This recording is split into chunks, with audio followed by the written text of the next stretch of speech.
Why Islamic finance? What do former President Obasanjo of Nigeria, Nick the UK homebuyer, and Faisal the American college student all have in common? They're all trying to pay off loans that seem to increase every single day. What started off with a seemingly small interest rate ballooned into something completely unattainable. We'll look at each of their examples a little later. First, let's answer the big question on everyone's mind. How is Islamic finance different from conventional finance? It looks the same. The result is often the same. What's the difference? Well, the best way to find out is with a simple real-world comparison. Let's take $10,000 for instance, and let's compare what a conventional bank can do with this $10,000 and what an Islamic bank can do. First, the conventional bank. The conventional bank finds a credit-worthy customer and lends at 5% interest. The bank is not particularly concerned about what happens to this money other than that it gets repaid. The customer, on the other hand, has already found a borrower willing to pay 7%.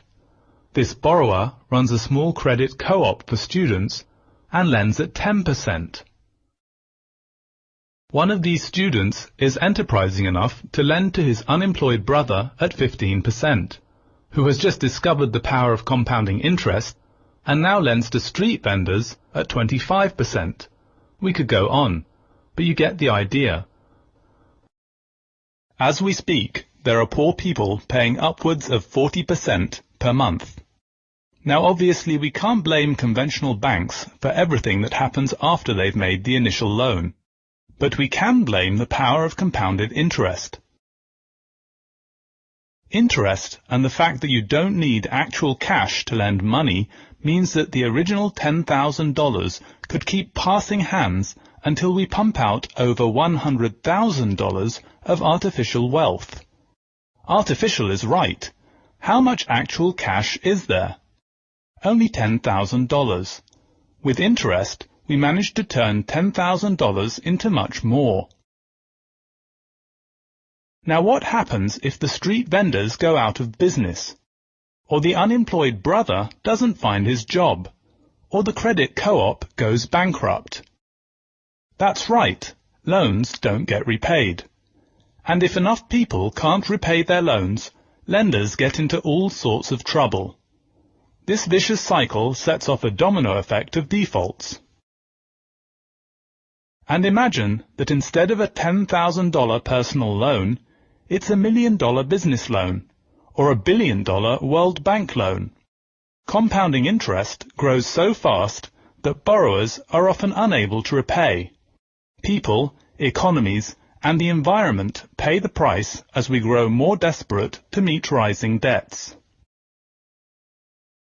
So are we surprised when billions of dollars vanish into thin air?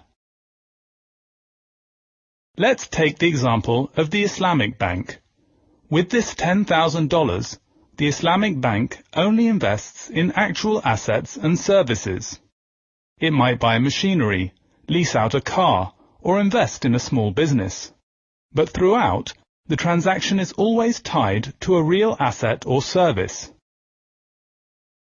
And this is the central point. We can't simply compound assets and services like we can compound interest-based loans. An asset or service can only have one buyer and one seller at any given time. Interest, on the other hand, allows cash to circulate and grow into enormous sums.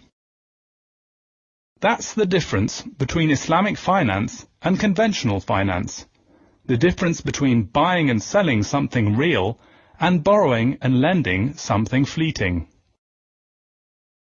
In recent years, we've witnessed the most dramatic global financial downturn seen in decades. What began as a housing bubble soon became a subprime credit crisis. And what many thought would remain a credit crisis soon spread into a global financial meltdown. It devastated every corner of the world.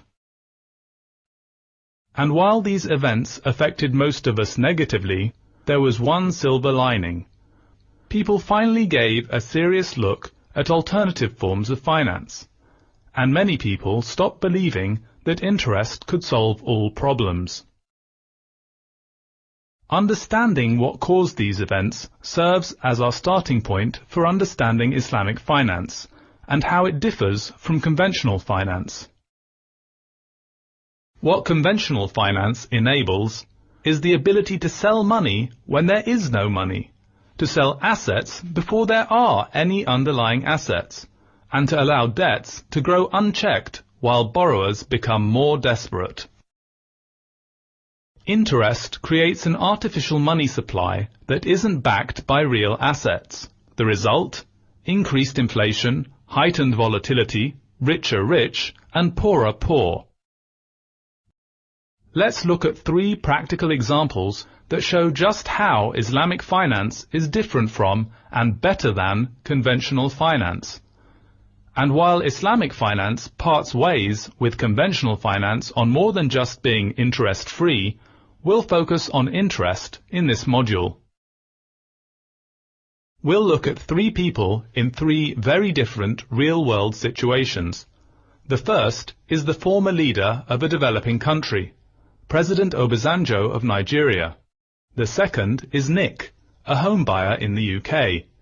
And the third is Faisal, an American college student. We begin by quoting former President Obasanjo, who said these words after the G8 summit in Okinawa in 2000. All that we had borrowed up to 1985 or 1986 was around $5 billion, and we have paid about $16 billion, yet we are still being told that we owe about $28 billion. That $28 billion came about because of the injustice in the foreign creditors' interest rates. If you ask me, what is the worst thing in the world, I will say it is compound interest. It seems unbelievable, but sadly, it's typical. Developing countries start off with relatively small loans and remain saddled with huge amounts of growing debt for generations. And remember, this could be Nigeria or any other poor country.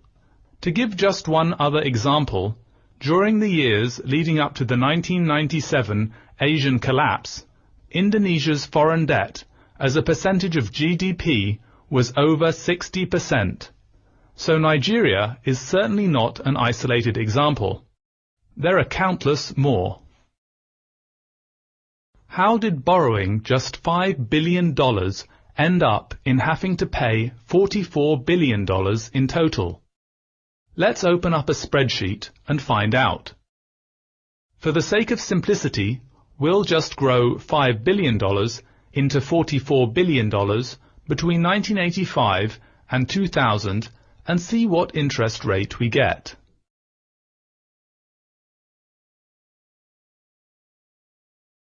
It must have been a very high interest rate to get to $44 billion in such a short period of time.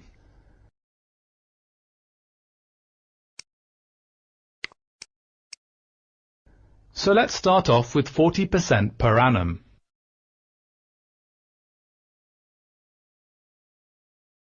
No, that's not right. Let's try 30%.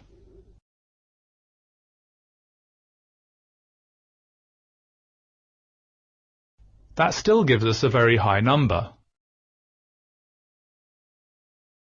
It turns out that to grow $5 billion into $44 billion takes an interest rate of only 15.6%. Now, on the face of it, around 15% doesn't sound exorbitant. It doesn't seem unfair, and technically it isn't even illegal according to international law. In fact, we personally know of banks that charge high-risk credits upwards of 30% interest rates. But every day, numerous countries find themselves in the same predicament as Nigeria.